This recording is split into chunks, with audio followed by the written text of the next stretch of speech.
bem-vindos, bem-vindos ao podcast Vozes contra o Silêncio. Toda semana nós vamos trazer temas para vocês relacionados ao enfrentamento à violência contra meninas e mulheres. Hoje o nosso podcast é bem especial, bem diferente, fora do padrão. Vamos utilizar uma ferramenta online e também vamos receber convidadas que vêm de outros lugares do mundo. Por isso, estamos online. O nosso podcast tem o objetivo de fazer ecoar a voz de mulheres e homens empenhados em dar voz àquelas e àqueles a quem a vulnerabilidade de direitos foi tolhida.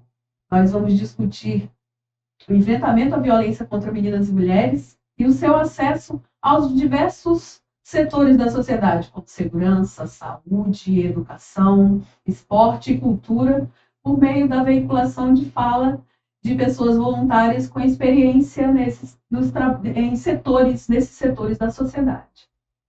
E hoje eu tenho a honra de receber 3 mulheres maravilhosas empenhadas nesses estudos. Hoje nós vamos falar sobre estudos de segurança pública, ativismo e monitoramento de dados sobre violência contra meninas e mulheres e muitas outras coisas que nós podemos conversar aqui.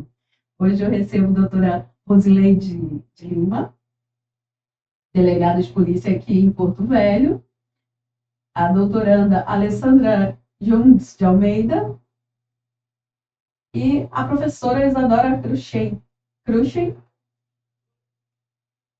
que estuda negócios e sociedade na Queen Mary University of London. Olá, eu gostaria que vocês se apresentassem, cada um. Eu vou começar aqui pela minha colega de cidade, falamos aqui de Porto Velho, Rondônia.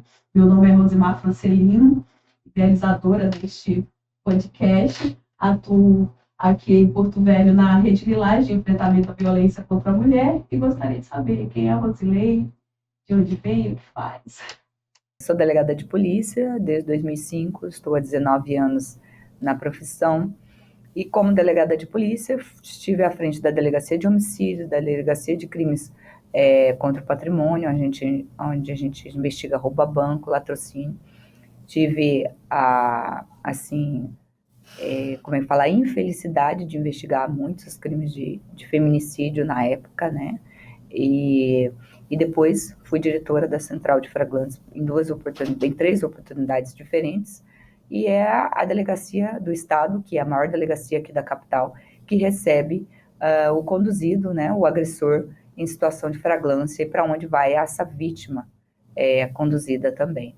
E procurando melhorar esse fluxo de atendimento, procurando fazer com que a rede ficasse mais próxima dessa mulher que é atendida ali pela polícia, a gente trouxe o atendimento humanizado para dentro da delegacia, né? Para que ali, durante o flagrante ainda, essa mulher tivesse uma psicóloga, uma assistente social com quem conversar e recebesse um direcionamento e fosse já incluída na rede de atendimento.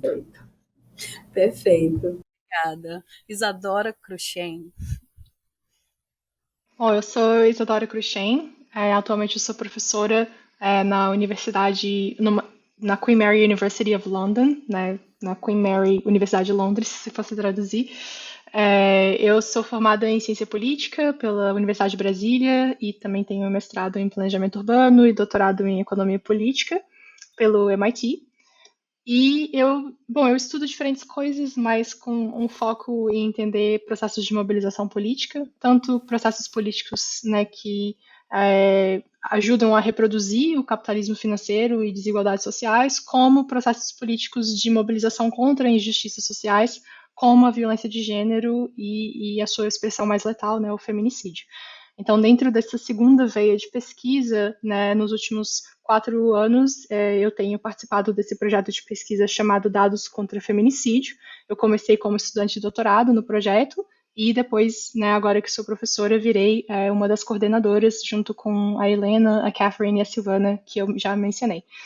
E a gente está nesse projeto buscando trabalhar com ativistas, com organizações da sociedade civil, para apoiar o trabalho que elas já fazem no monitoramento e enfrentamento da violência relacionada ao gênero e ao feminicídio.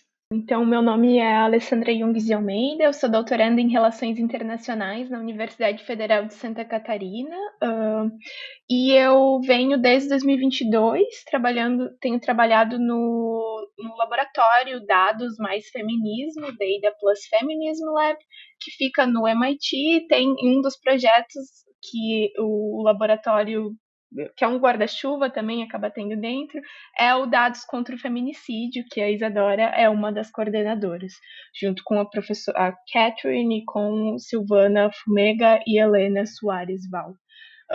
Então, eu tenho trabalhado nesse projeto e tenho também, nesse último ano do meu doutorado, estou quase terminando, tenho uma bolsa para terminar de escrever a minha tese, que é sobre direitos reprodutivos e como os ativismos e as ativistas transnacionais influenciam essas dinâmicas de direitos reprodutivos, que são, no fim, também direitos humanos.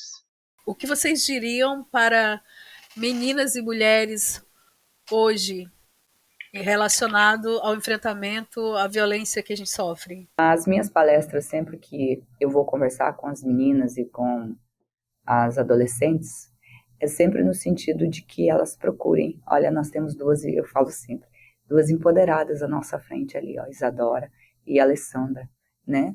Que elas procurem estudar, que elas procurem se informar, porque a liberdade delas está nisso, né? É onde elas se libertam desse machismo estrutural que elas enfrentam muitas vezes. E muitas estão sendo levadas para o crime, e aqui nós temos muito isso, viu, Alessandra? Muito isso, tá, Isadora? Adolescentes que estão se envolvendo com facções. E a gente percebe que elas estão desestimuladas para estudar, que elas estão desestimuladas com o futuro, e acabam vendo um sentido de pertencimento no que a facção oferece para ela.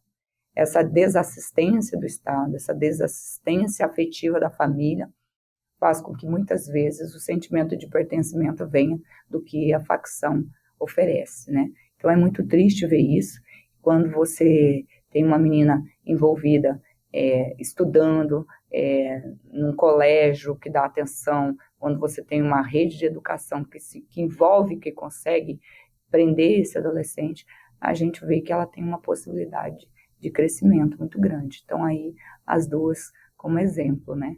Então eu vou lá assim meio como esse exemplo para que elas vejam que eu sou uma delegada daqui, hoje sou diretora da academia e que eu consegui tudo que eu tenho, estudando, vencendo, batalhando. Quero que elas se mirem em mim como exemplo para que elas vejam que qualquer menina que estude, que corra atrás, ela consegue romper muito desse machismo estrutural. E a área da segurança pública é terrível em relação a isso.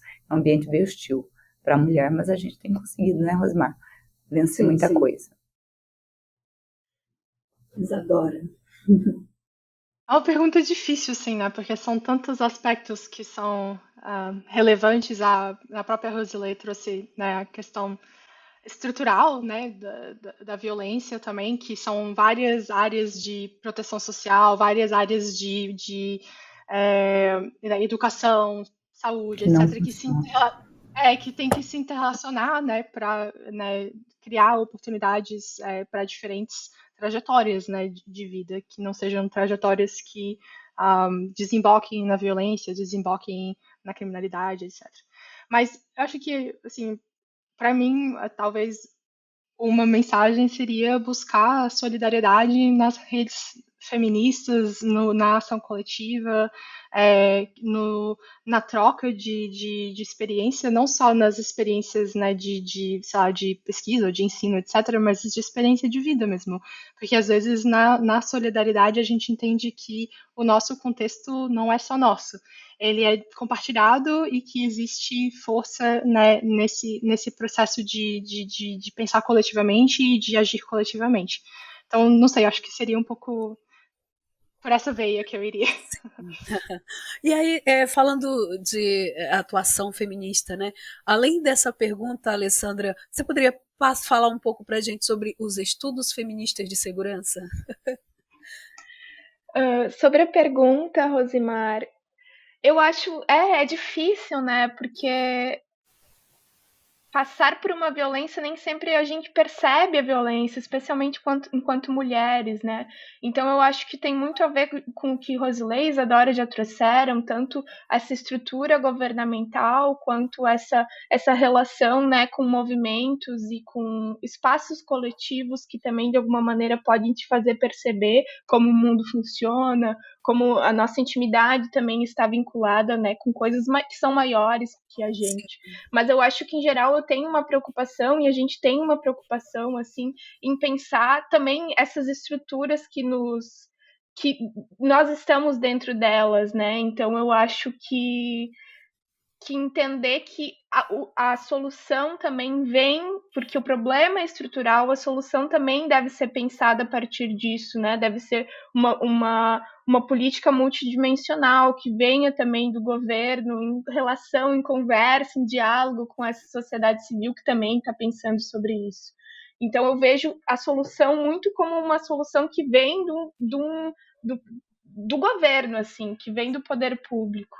Mas sobre os estudos feministas de segurança, então vou tentar ser bem rápida, não sei quanto tempo nós temos. Não, nós Mas, temos. eu pensei que era a última, por alguma razão, pensei que era a última pergunta.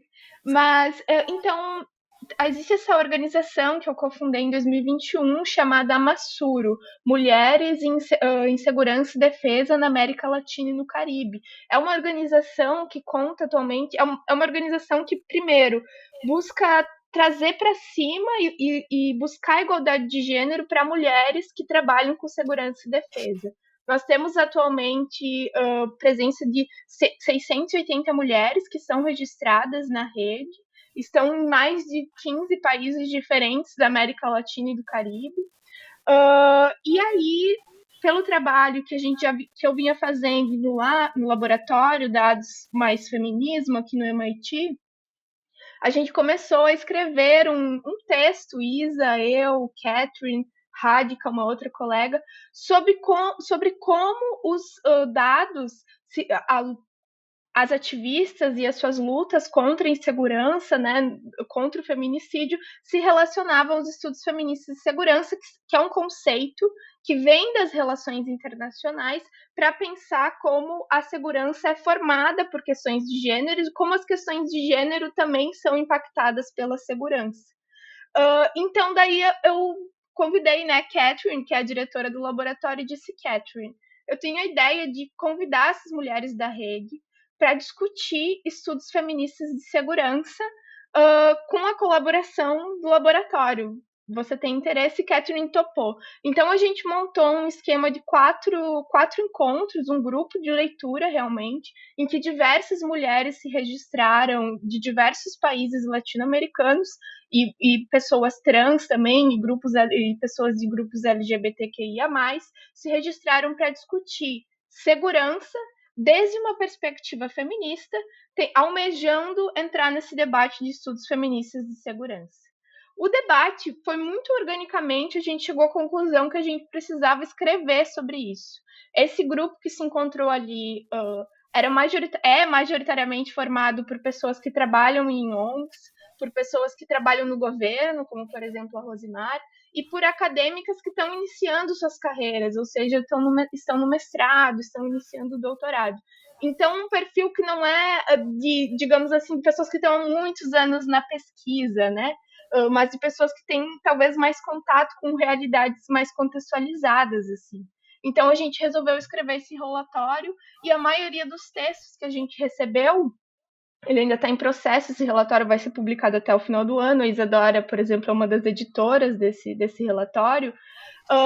São sobre feminicídio, violência letal relacionada a gênero e como isso se liga à segurança. Então, Rosimar também tem um texto, né, que contextualiza em Rondônia a rede Lilás e a relação disso com feminicídios. Então, estamos nesse processo agora. Foi uma maravilha. Obrigada por ter tido essa ideia e as professoras terem topado. Foi uma experiência muito boa. Eu me emocionei até de citar, né, na bibliografia, ali nas referências bibliográficas do texto, o trabalho que a gente fez aqui em Rondônia, né? O quanto ele é importante. E discutimos ali, além dessa experiência da atuação em rede em Rondônia, que é a solução que temos encontrado para o enfrentamento à violência contra a mulher, e também a indução dessas políticas, me emocionei em ver, em traçar, contar um pouco da história, os fluxos migratórios que nós tivemos, que é algo assim bem singular em Rondônia, né? Nós tivemos sempre muitas obras, muitas grandes obras, né? Linha telegráfica, estrada de ferro Madeira Mamoré, as barragens, as hidroelétricas, que cada vez vem um fluxo muito grande de pessoas do mundo inteiro. Pessoas do mundo inteiro vêm determinado e não olhamos muito bem para esses fluxos. E nesse texto, apesar de escrever pouco, e a Alessandra foi a grande incentivadora. Não escreva sobre a sua experiência no seu local, todo mundo quer saber como é Rondônia. E seria a última pergunta, mas como nós tivemos um probleminha de áudio, eu gostaria de pedir sei lá, a generosidade de vocês de irmos mais um pouquinho e se a Isadora pudesse repetir o que disse sobre o projeto do Dados contra o Feminicídio, bem rapidamente, e cada uma um pouco da sua apresentação novamente, e aí a gente fecha. Pode ser? Mais 3 minutos para cada? Tranquilo. Só sobre o projeto, o que eu falei sobre como o projeto foi criado, ou... Também. Tá. Não, então, o projeto Dados contra o Feminicídio foi um projeto que foi concebido há cerca de 5 anos atrás, por três mulheres ativistas, né? A Helena Soares Val, que coordena o Feminicídio Uruguai, no Uruguai, ela mapeia feminicídios no contexto uruguaio. Pela Silvana Fumega, que na época trabalhava no Instituto Latino-Americano de Dados Abertos, e agora é uma consultora independente, e pela Catherine D'Ignazio, que é a diretora do Laboratório Dados mais Feminismo, ou Data Plus Feminism Lab, no Massachusetts Institute of Technology, que é o MIT nos Estados Unidos. Né, e elas se reuniram num contexto de ter digamos assim, uma inquietude, né, de entender melhor o fenômeno do feminicídio e as práticas de coleta de dados em torno de produção de dados sobre feminicídio. Então, a partir disso, né, o projeto ele começa com 3 grandes objetivos, né, como eu falei, entender, né, a produção de dados sobre feminicídio por ativistas e organizações da sociedade civil, as práticas, né, até as práticas, digamos assim, tecnológicas ou sociotécnicas que são utilizadas por diferentes grupos, diferentes projetos. O segundo objetivo é a gente colaborar com esses grupos e ativistas para desenvolver ferramentas que possam auxiliar nesse trabalho, né? Como eu falei, não é com o objetivo de substituir, mas de auxiliar um trabalho que, como a Alessandra falou, é bastante intenso, né? Tanto em termos de tempo quanto emocionalmente. E o terceiro objetivo do projeto é fomentar uma rede, uma comunidade prática em torno da produção de dados sobre feminicídio, né? Então, a gente realiza eventos anuais com o objetivo de trazer essa comunidade, né, juntar todo mundo e refletir sobre a produção de dados sobre feminicídio. Espero que contemple. Contempla, sim.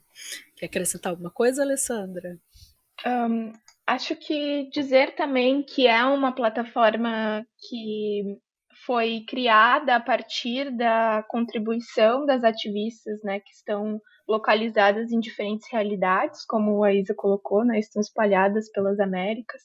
Então, nós temos essas 3 versões da plataforma, uma versão em português, uma versão em inglês e uma versão em espanhol, e cada versão dessas passou por um treinamento diferente, o modelo por trás dessa plataforma, foi treinado de maneira diferente por ativistas que já coletavam dados sobre feminicídio em cada um desses locais de diferentes línguas. Então, a versão em português foi treinada por ativistas do Brasil, foram 5 organizações, 6 ativistas que participaram conosco de um piloto durante mais de um ano para treinar esse modelo, que basicamente elas informaram que elas consideravam um feminicídio, que não era um feminicídio, que era um feminicídio tentado, na concepção de como elas categorizam, e elas categorizam de diferentes maneiras, a maioria delas, na verdade, utiliza no Brasil, né? Daí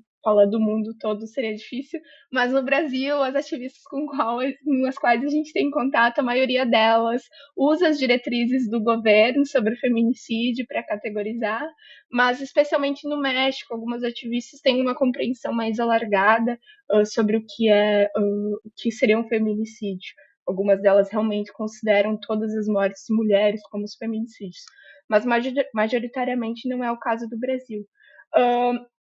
Então, acho que um pouco disso, assim, há muitas dificuldades, né, de coleta de dados para as ativistas. Elas fazem esse trabalho que é bastante exaustivo e cansativo, né, de ser feito, mas que elas fazem por entender que esses dados, a gente diz, eles estão de alguma maneira ausentes. Algumas vezes eles podem até ser coletados, mas eles estão distribuídos ou publicizados de uma maneira que é de negligência por parte do governo federal. Então, há essa percepção desde as ativistas. Como alguns dos exemplos de trabalho exaustivo por parte dessas ativistas, um deles é, por exemplo, a Maria Salgueiro, que é uma ativista mexicana que há muitos anos ela coleta dados de feminicídio. O site dela se chama Yo Te Nombro, e é um mapa que ela faz essa coleta durante 3 horas cada dia, e em muitos anos ela tem uma média de coleta de feminicídios um pouco mais alta que o governo mexicano. Então, se o governo mexicano coletou 1.000 casos, a coleta da Maria Salgueiro vai chegar a 2.000 e algo de casos, com todas as informações de cada caso ali no mapa dela, que também está aberto e disponível. Falar também que a nossa plataforma do Dados contra o Feminicídio é uma plataforma gratuita e aberta, que qualquer pessoa que quiser pode criar uma conta e fazer um projeto. Então, é só colocar no Google Dados contra o Feminicídio, a plataforma alerta de e-mails, e daí com certeza você vai conseguir chegar nessa plataforma.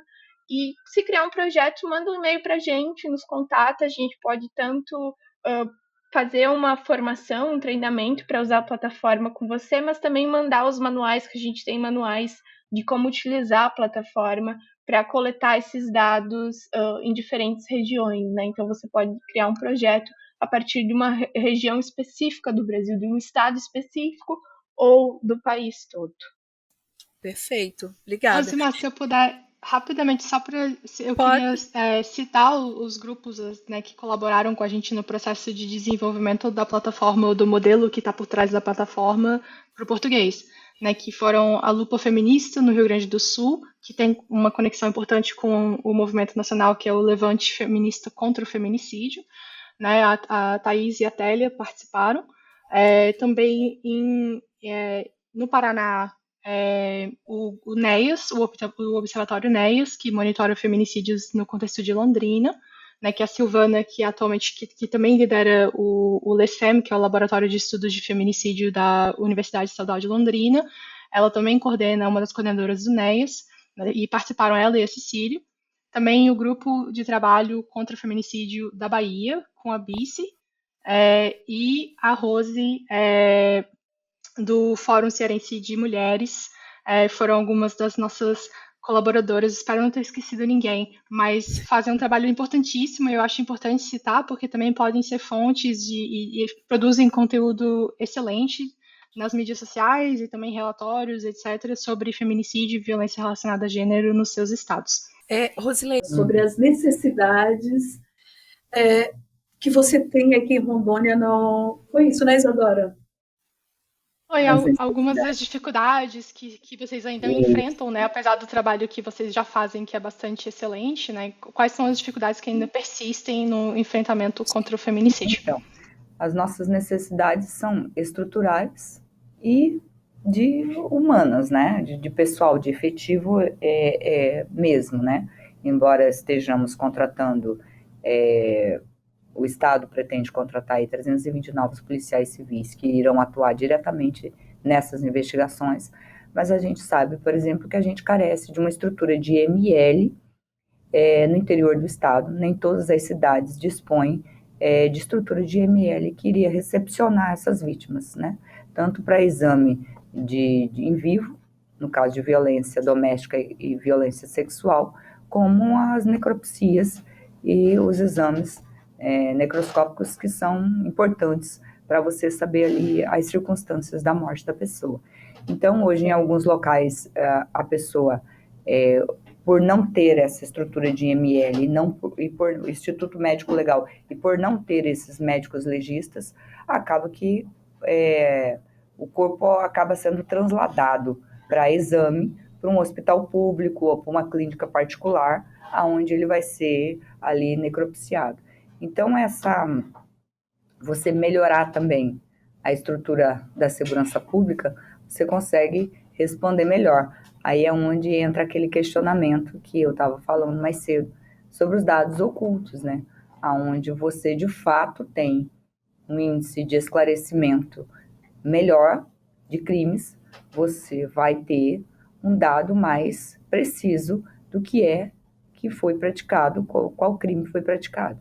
Se você tem um desaparecimento e esse corpo nunca for localizado, você não vai saber as circunstâncias da morte daquela mulher desaparecida, porque ela vai continuar desaparecida. Ela não vai entrar aí, não sei se algum país, se existe alguma estatística de incluir essa mulher desaparecida como feminicídio. Você não tem um corpo, você não tem uma vítima, você não tem uma pessoa ali, continua desaparecida, né?